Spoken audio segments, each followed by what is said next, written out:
than 7 feet tall, over 500 pounds, bigger than any man, more man-like than any gorilla. Some believe that the legend is an elaborate hoax. But could it all be one of the biggest cover-ups in history? Thousands of people all over the globe have witnessed the Bigfoot phenomenon. My name is Todd Standing, and I'm a Bigfoot researcher. I've had multiple encounters with them. These relic hominoids exist. Obviously, they're very, very closely related to us. They stand upright, they walk upright, they have big flat foots, they use their hands. The U.S. government has quietly acknowledged the species exists. But why hasn't their declaration been more public? Tonight, the truth behind this inexplicable creature. Is he human, animal, or a brand new life form? Join us as we unseal the mystery behind Bigfoot. What if the history you were taught in school was all a lie? Is our government controlled by a secret society? Welcome to the world of conspiracy, where cover-ups, secrets, and hidden agendas all trace back to a single source. We're about to unseal the secret files the government doesn't want you to know about. This is Unsealed Conspiracy Files. November 1951. British explorer Eric Shipton is on his way to Mount Everest when he comes across a mile-long trail of unusual footprints. Too human to be an animal's, too big to be a man's. It turns out the locals have a name for the source of these tracks: Yeti.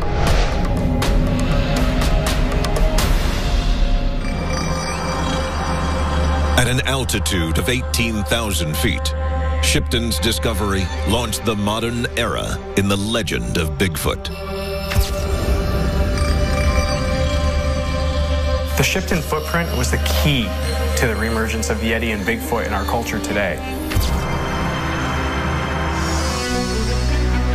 In an age where everyone has a video camera, the number of documented Bigfoot sightings has exploded in recent years. I think that there's, probably hundreds of groups all across the continent. I think they're all the way from into Texas and Florida and up through Kentucky, I've seen, into Ohio.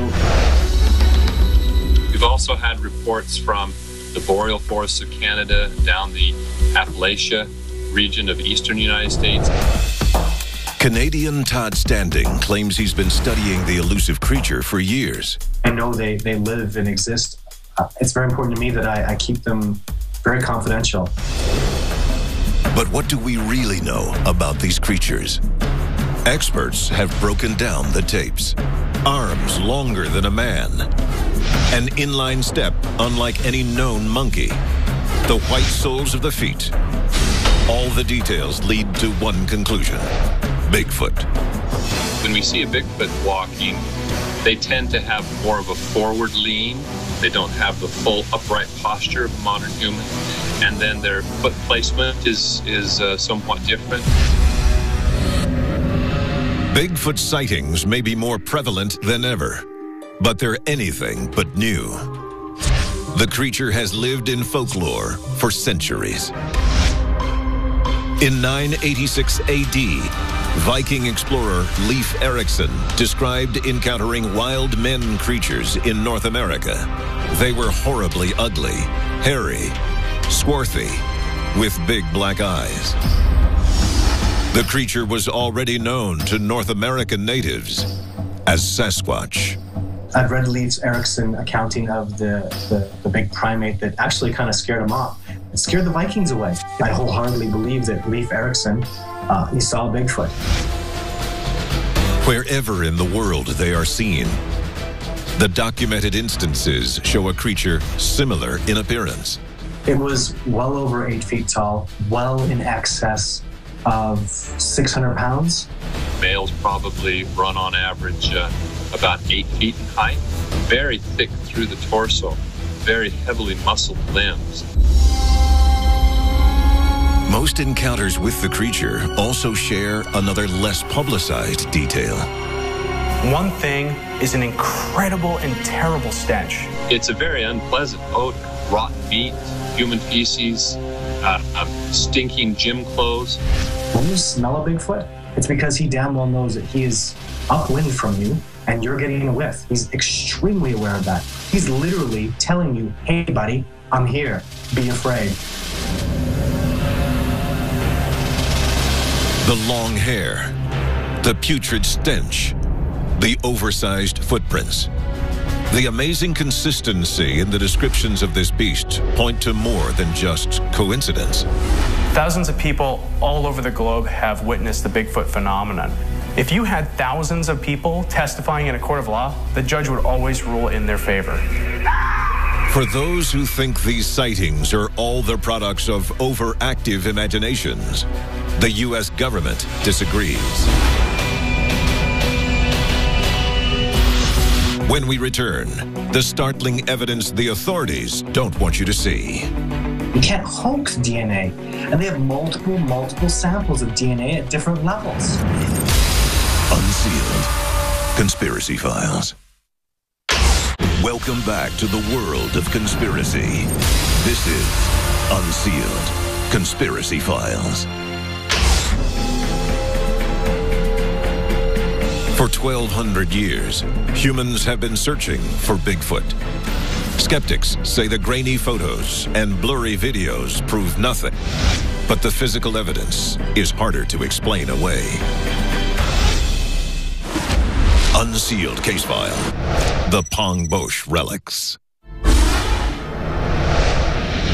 Artifacts in Nepal, uncovered by an English newspaper in the 1950s, provide more evidence for the mystery.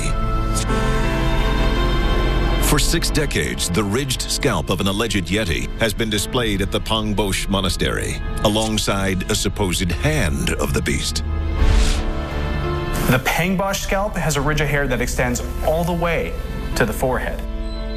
No other animal on Earth has that. The Pangbosh skull, cap, and hand seem to offer the most tangible evidence that there was some creature. Scientists and celebrities alike have been fascinated by this mythical beast ever since. Legend has it, film great Jimmy Stewart once smuggled a Yeti hand out of Tibet in a suitcase. I don't think it's legend. I'm pretty sure that Jimmy Stewart did smuggle an artifact that was allegedly from a Yeti out of China. Hair, teeth, bone, and feces of the giant primate have been found worldwide. Yet scientists are still slow to recognize the species. The most physical evidence that we have on the question of the existence of Bigfoot is probably the hair samples. I've got scat, I've got hair, I've got chunks of skin, DNA. Science won't even talk to me.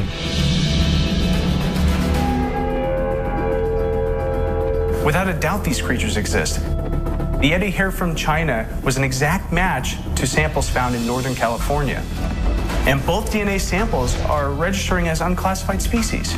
The bottom line is simply we have these hair samples that defy attribution to known species. They most resemble humans, but they look like wild people who have never had a haircut. Scientists may still deny the reality of Bigfoot, but it appears the U.S. government has acknowledged his existence for a while. There are a couple documents that have been published by the United States military that allude to Bigfoot actually being real. It's even part of the flora and fauna of Washington State, according to the U.S. Army Corps of Engineers. Unsealed case file, Washington Environmental Atlas. The year, 1974. The document, the Washington Environmental Atlas. One of the many creatures in the state's official list of native species, Sasquatch. The Washington Environmental Atlas, there's a lot of men that are in powerful positions that know about the reality of this species. That book costs the taxpayers of the state of Washington $200,000 to put out. It includes a map of all known Sasquatch sightings in the region. I'd call that official confirmation. The official government publication also describes Sasquatch hair recovered by the FBI. It is found to belong to no known species of human or animal. While Washington state officials may have tipped their hands, the federal government has consistently silenced any talk of Bigfoot. So back in the 1970s, there was an airman, enlisted personnel in the United States Air Force, who actually got a blood sample off of Bigfoot. You know what happened? MIBs, Men in Black, whoever they were, people came in, took the blood sample, told the airman to keep your big fat mouth shut. He never saw it again. If you saw a Bigfoot, what do? Call the police? They'll laugh at you. Talk to a wildlife officer? They'll think you're crazy. The whole alleged affair remains classified. If true, why all the secrecy? And what is the government hiding? It could be related to 3 simple letters: DNA. DNA has been used to differentiate species or subspecies from museum collections of skins and skeletons. But to recognize a new species, there is no precedent for acknowledging a new species on the basis of DNA sequences alone. Oxford University, in conjunction with the Museum of Zoology, is in the midst of doing the largest DNA test in history. Oxford University recently said, look, we want to deal with the Bigfoot legend once and for all. So what they did was they had an open call for blood samples. Bigfoot would be, if it's found, one of the biggest scientific discoveries in the 21st century, let's face it. Evidence supporting the existence of Bigfoot is both plentiful and breathtaking. But experts still disagree over the true nature of the beast. When we return, the mind-blowing theories on the truth about Bigfoot. Is Bigfoot an animal, or is Bigfoot a human being? Do we hunt it? Do we eat it? Does it eat us? Unsealed Conspiracy Files. Welcome back to the world of conspiracy. This is Unsealed Conspiracy Files.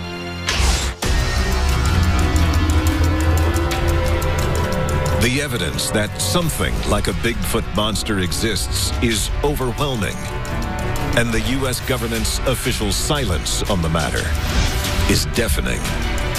An eerie coincidence offers an incredible explanation. In just about every Sasquatch and Bigfoot sighting, it's followed by a slew of UFO sightings. It's not just a coincidence. The connection between Bigfoot appearances and UFO sightings is well documented. In fact, the top secret Blue Planet Project lists just such an alien. The Blue Planet Project is a compilation of notes from somebody who had seen some inner workings of the alien and government infrastructure. It literally is the holy grail, the Bible of UFO conspiracy. The Wadig is described as a primitive paraterrestrial with a hair-covered body and a cone-shaped cranium. But if Bigfoot is from another planet, then what is he doing here? Ufologists have 3 main theories about the Bigfoot phenomenon. One is that they were dropped here by extraterrestrials as part of a research project. There's another theory, which people talk about, that planet Earth is really a prison planet.